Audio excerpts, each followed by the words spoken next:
Hello, and we're going to continue with Chapter 14, the second enlargement of American whiteness.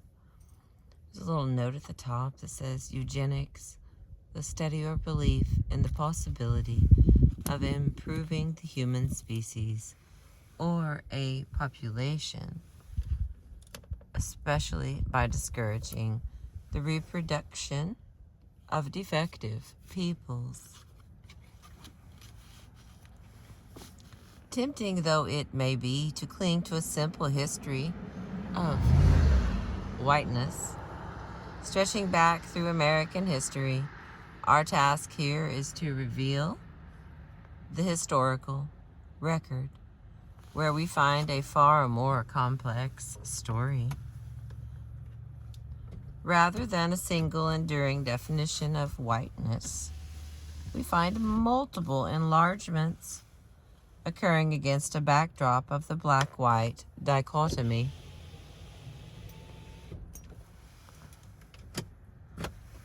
Happy dog, happy life.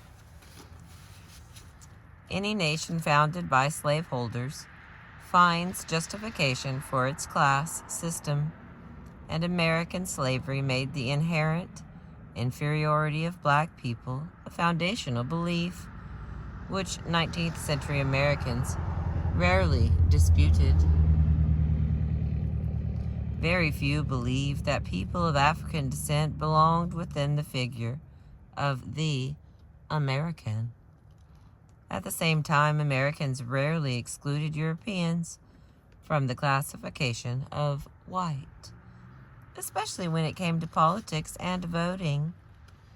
After property qualifications for voting ended in the first half of the 19th century, the first enlargement of American whiteness, virtually all male Europeans and their free male children could be naturalized and vote as white. Thus, matters of legal American race remained relatively clear as a question of black/white, especially in the South.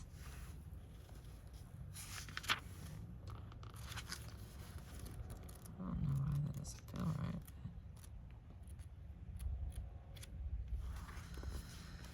right. Okay. Thus, matters of legal American race remained relatively clear as a question of black/white, especially in the South. Southerner meant white Southerner. American required whiteness, but mere whiteness might not suffice in society. Although determining who counted as white for political purposes was clear, whiteness in and of itself got one only so far toward being part of the American. As we have seen, enormous efforts went into enthroning the Teutonic Anglo-Saxons, tracing them back to a tough Germanic Scandinavian strain. Conquerors of old never themselves conquered.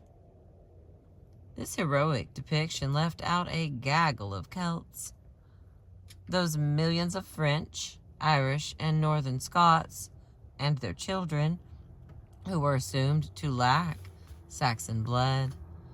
In the mid-19th century, it was mostly Irish Catholics who raised the issue.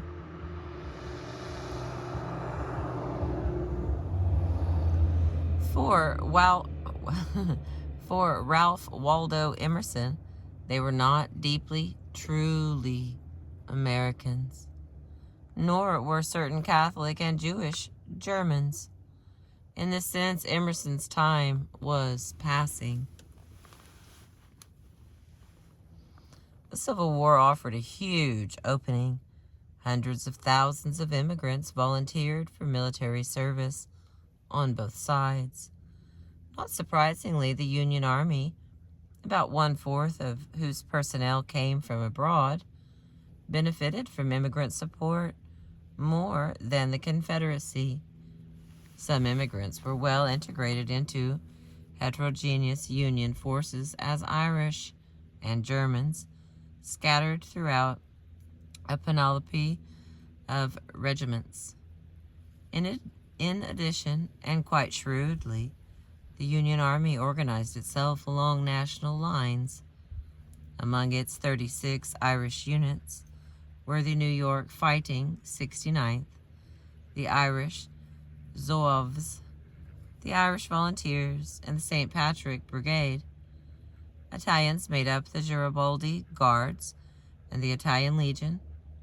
The 84 German units included the Steuben Volunteers, the German Rifles, and the Turner Rifles. Confederates looked askance at the Union's polyglot ranks, and for decades afterwards, Civil War Decoration Day holidays offered embittered former Confederates occasions to characterize their side as American and to impugn the Union Army as made up largely of foreigners and blacks fighting for pay.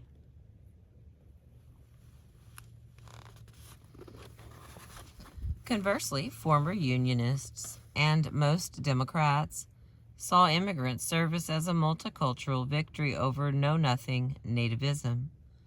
According to one minister, the children of the dead, thanks to the sacrifice of their immigrant fathers, are no longer strangers and foreigners, but are by this baptism of blood consecrated citizens of America forever.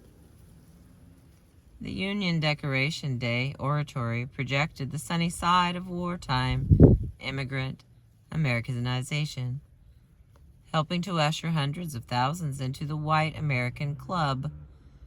Such a view, however, was far from universal. The Republican Party and its media spokesman initially saw such easy Irish Americanization as little more than another facet of traditional democratic pro-slavery white supremacy. The extremely popular and influential Harper's Weekly and its brilliant German cartoonist Thomas Nast, N-A-S-T, Nast, from 1840 to 1902, led the charge.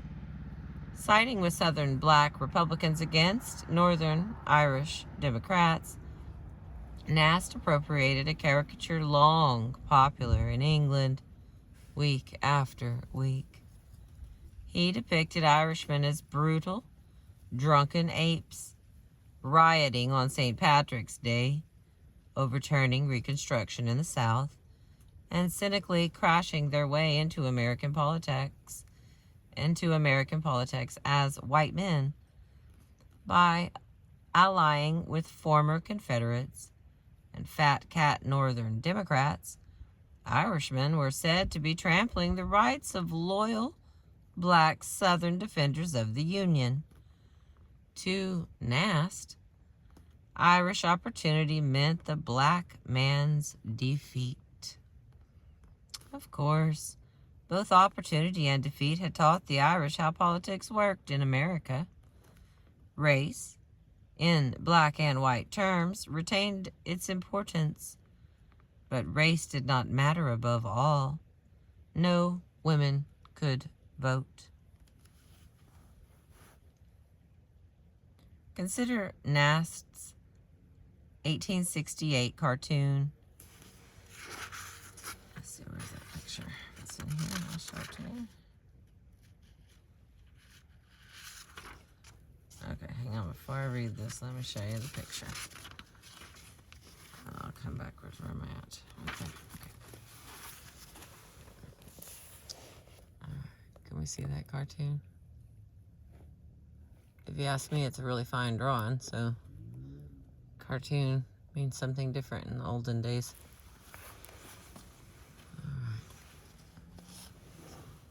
Alright. Looks clear, my friends. Alright, let me go back. Consider Nast's 1868 cartoon. This is a white man's government. A stereotypical Irishman on the left,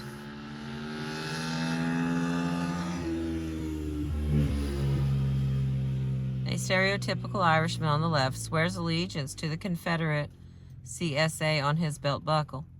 In the middle, with Horatio Seymour, a New York Democrat plutocrat, holding graft money on the right. In 1868, the Democratic nominating convention met in New York City. Seymour emerged as the party's presidential candidate, but lost to Ulysses S. Grant in the general election. The Irishman's shillog reads, "A vote," referring to a tendency of Irish immigrants to vote the Democratic ticket and presumably thereby to undermine true American values. The Irishman's hat saying 5 points recalls the bloody St. Patrick's Day riot of 1867 in New York City's biggest slum. In 1892, New York razed, which is destroyed, the 5 Points slum for the creation of Columbus Park at Mulberry and Bayard Streets in Lower Manhattan. This area, a magnet for successive waves of immigrants, is currently known as New York's Chinatown, previously Little Italy, which remains only a tourist destination.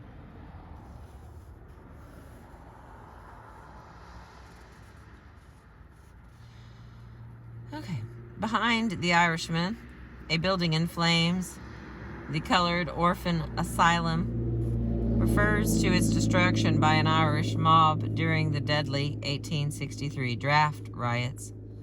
Together, these three figures trample the loyal Black American veteran, whose Union soldier's hat and American flag lie in the dust, the ballot box beyond his reach. Nast's only half-ironic caption reads, "This is a white man's government." Without a doubt, Nast's cartoon reflects a good deal of reality. Irish workers had shown little hesitation in brandishing their newfound whiteness as a tool against others. In the West of the 1880s, Irish working men agitated as white men to drive Chinese workers off their jobs and out of their homes. This anti-Chinese movement produced the country's first race-based immigration legislation, the Chinese Exclusion Act of 1882. Although not all Chinese immigrants fell under the law, merchants, teachers, students, diplomats, and other professionals were exempted. The Irish and other whites continued to attack the Chinese in a series of Western pogroms called the driving out. As it would again, racial violence addressed economic competition.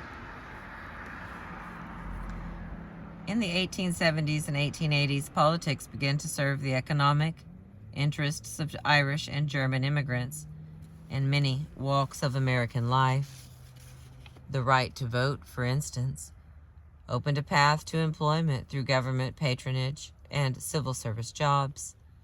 Labor union control meant that their sons and brothers stood first in line for steady work and later skilled jobs. The figure of the Irish policeman owes its longevity to this system of public employment. Thanks to patronage, jobs, and government contracts, fewer in the second and third generations suffered the grinding poverty that had dogged their famine immigrant ancestors. Along the way, they learned, in true American fashion of the time, to profit from the vulnerability of non-white Americans barred from voting, hence barred from the fruits of block voting. Color mattered, even for Ralph Waldo Emerson, the preeminent Saxonist. Emerson had his contradictions, of course. In English Traits of 1856, he both denounced and embraced racial determination. In Conduct of Life of 1860, he again both depreciated and then echoed the racist views of Robert Knox, describing the German and Irish millions like the Negro, as races with a great deal of guano in their destiny. Ever a Saxon chauvinist, Emerson could nonetheless soften toward poor immigrants, presumably Irish, provided their bodies were sufficiently light in color. In 1851, Emerson cast his eye on the newcomers around him, judging them, in most cases, as suitable to join his world. Here's some kind of little writing. It says America, and then there's a period, and then over on another side it says immigration.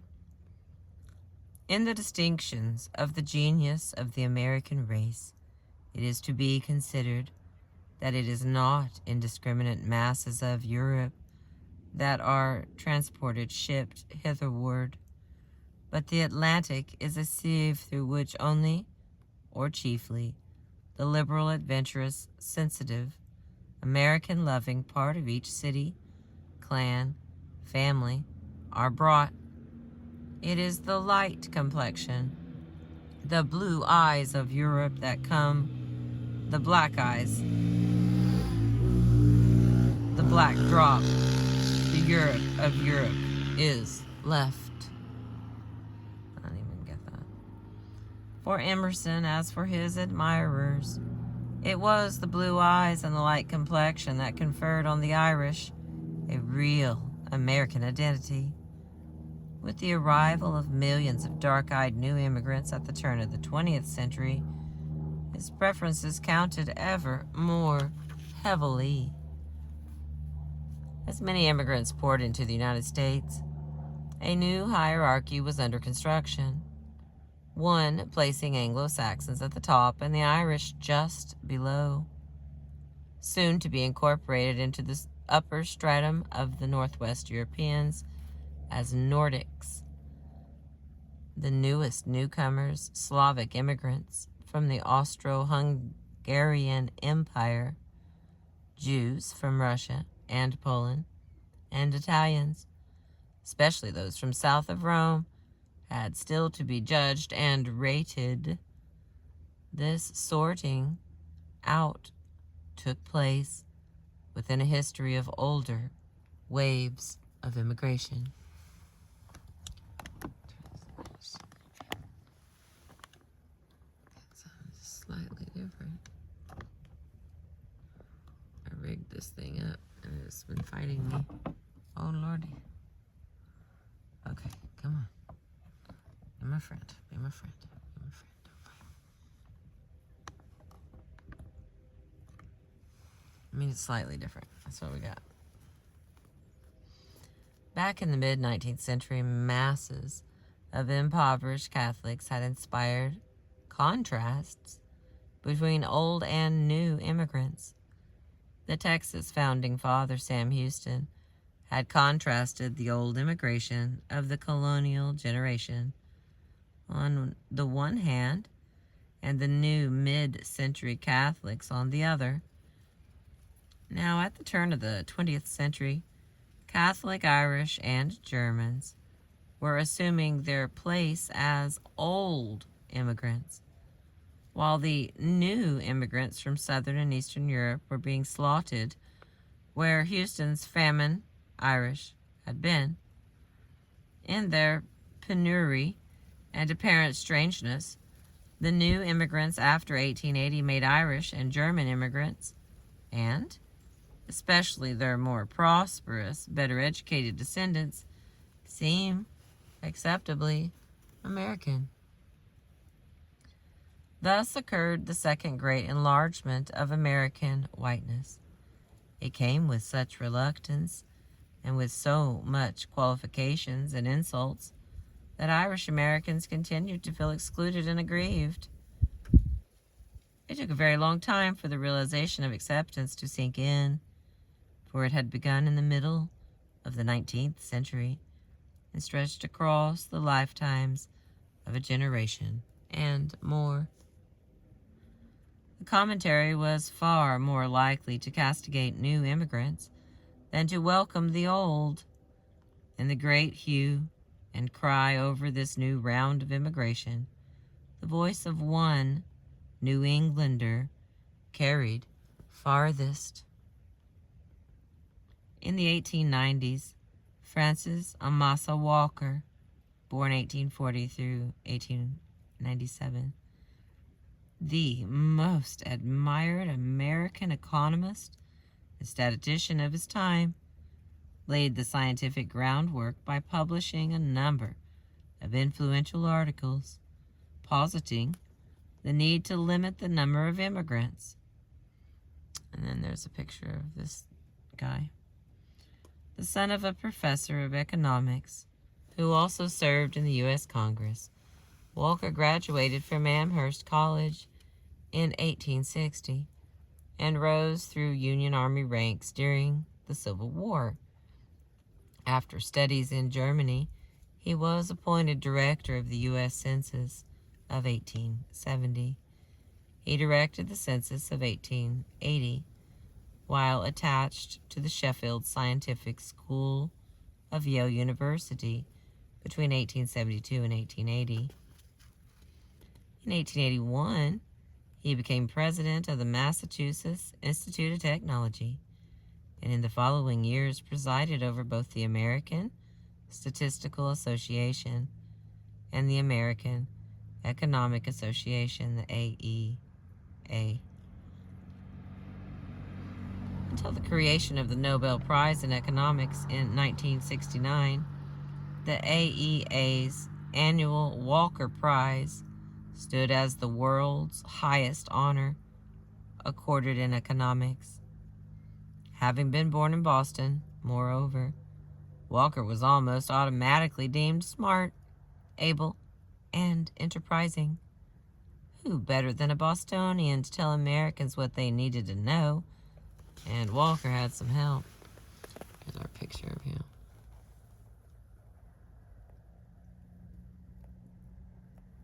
There's a man with a plan. All right. The idea of New England, as we have seen, played a pivotal role in American race thought. Ostensibly a regional identity, New England stood for racial Englishness, vide English traits. In this sense, the writing of American history bristled with race talk, as the Brahmin author and Congressman Henry Cabot Lodge showed in his well-regarded books. Lodge was an expert on Anglo-Saxon law, the topic of his Harvard Ph.D. dissertation. By 1881, he had taught at Harvard for 3 years and was starting his political career, sped along through a series of lectures at the Lowell Institute, where we have already seen Louis Agassiz, and publication of his 560-page short history of the English colonies in America. A perfect specimen of Anglo-chauvinism, this book ascribes the greatness of the United States to the sound English stock of the middle classes and the fine English stock of families like George Washington's, good specimens of the nationality to which they belonged, and a fine, sturdy, manly race. Again and again, Lodge trumpets the qualities of the English race, the basis, the inevitability of American independence on the intrinsic worthiness of that race. 10 years later, Lodge confidently presented supposedly hard proof of New Englanders' superiority in an article quoted approvingly for the next 40 years. Here's a quote. The distribution of ability in the United States, 1891, quantified the conventional wisdom of the time in pages of tables and lists purporting to prove that Massachusetts had contributed the largest number of distinguished Americans, 2,686 of the 14,243, names in the 6 volumes of Appleton's Encyclopedia of American Biography. Lodge's methodology, with its subtle meanings of inclusion, worked fine for just about everybody in the race business, despite glaring weaknesses. For one thing, he gauged distinction according to the size of subjects' portraits, so that a larger illustration in Encyclopedia of American Biography garnered 2 stars, while a smaller one got only 1 star, even after Lodge admitted that, quote, portraits do not appear to have been distributed simply on the grounds of ability and eminence, unquote. For another, while forthrightly acknowledging the impossibility of figuring race extraction with any confidence and tracing it only through the paternal line, he nonetheless continued to use racial categories based upon names and places of birth. Never mind these limitations, Lodge still carried on to recognize the English as the greatest American upbuilders. As for Southerners, Lodge found them deficient, even though no finer people ever existed than those who settled and built up our southern states. The problem was slavery, which dwarfed ability and retarded terribly the advance of civilization. Among Lodge's rare dissenters stood John Hammond Moore, a historian from Mississippi, who objected that Lodge's sloppy methodology deprived the South of standing, which it surely did.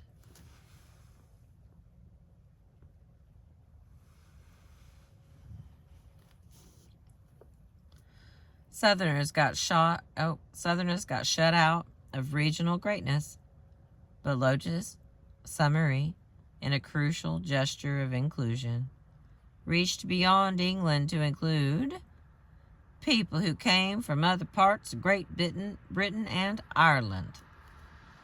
New England still ruled, but the Irish now took their place within its glory. As in the case of so many immigration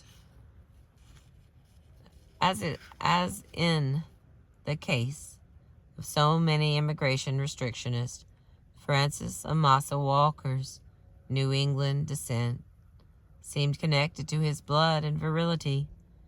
In 1923, Walker's biography called this father of 6 children the, quote, fine flowering of all that was superior and, in the best sense, peculiar in New England before the Civil War, unquote. Echoing a familiar theme of purity, the biography claims that Walker's ancestry was extraordinarily homogeneous. Almost all his forebears came over in the first great wave of English immigration before 1650, and there was afterwards little or no admixture from other than British stock.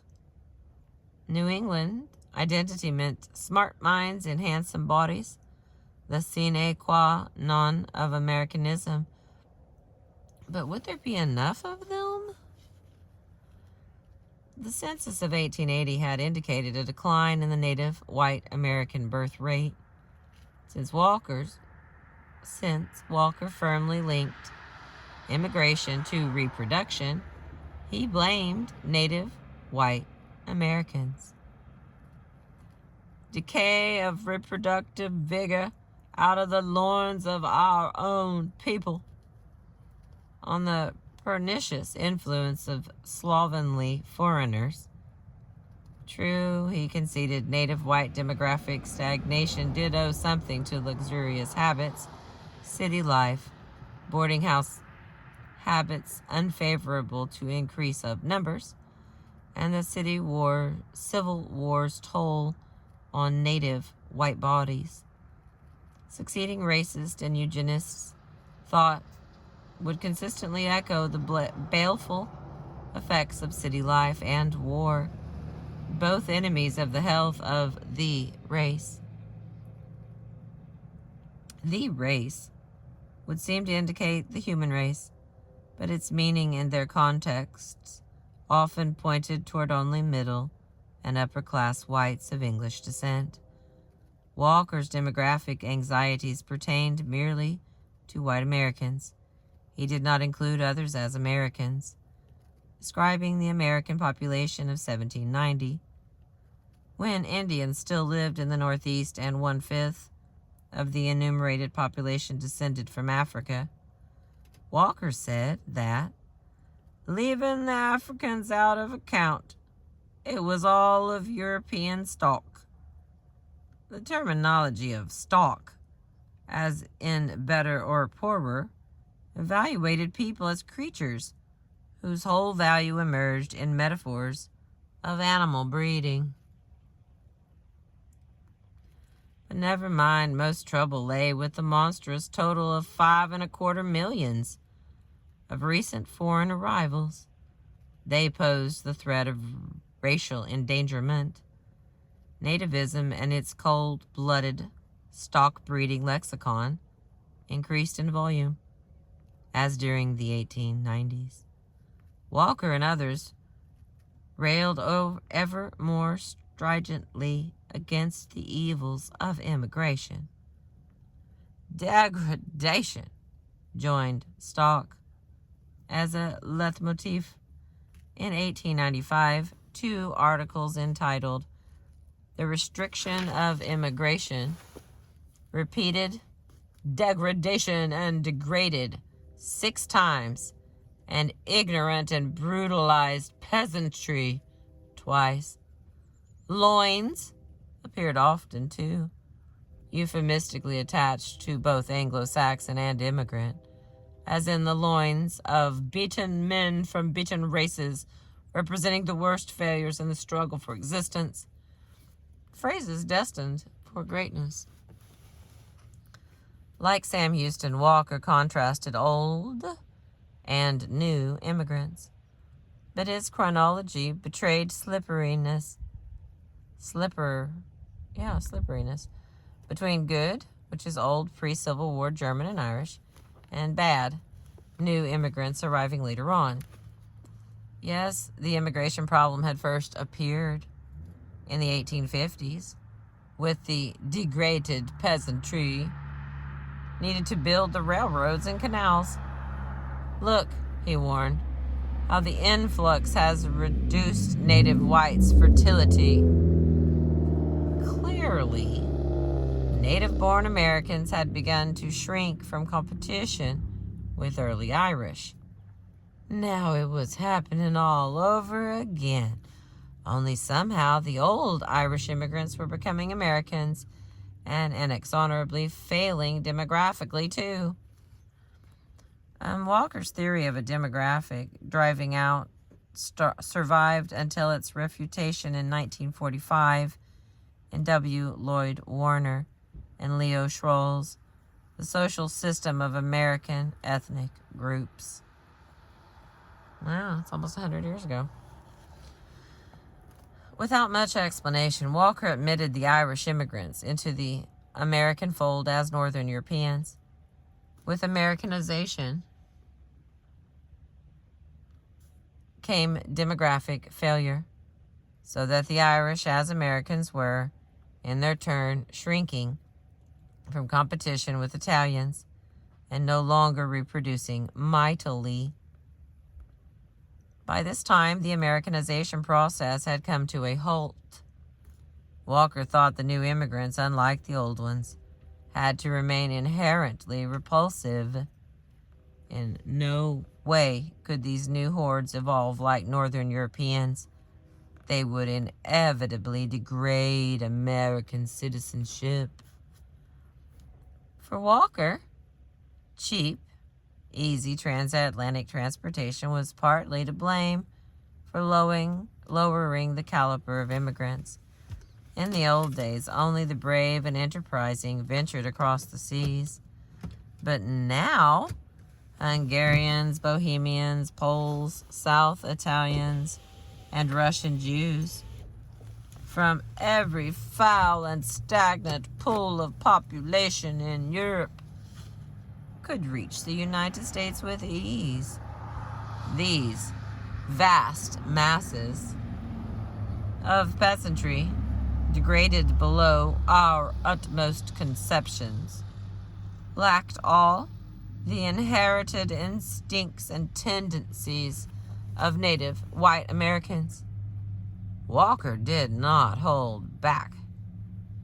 There, the new immigrants' habits of life again are of the most revolting kind. Moreover, and more significantly for Walker, these masses of alien population created problems spanning politics, the economy, and demography. Laboring for low wages, they offered a harvest of ignorant workers ripe for demagogues. Lured into labor unions, they could easily be duped into going on strike. Such immigrant radicalism threatened the very health of American democracy. The themes trumpeted by Walker and seconded by Lodge, New England superiority, reproductive competition, and labor radicalism, expressed a deeply conservative ideology that perverted Darwinian natural selection and feared worker autonomy. These notions would enjoy great longevity in the new language of truth, racial science. Supposedly rigorous and attentive to natural laws, racial science supplied the theory and praxis of difference among Europeans, as well as the descendants of Africans, in the United States. No longer stigmatized as inherently different, Irish and Germans entered a second enlargement of American whiteness to become constituent parts of the American. For now, there were newcomers to toil at hard labor and be stigmatized as racially inferior. And that is the end of chapter 14. Here's the book that I'm reading you. I appreciate you. Thanks for letting me share my stories.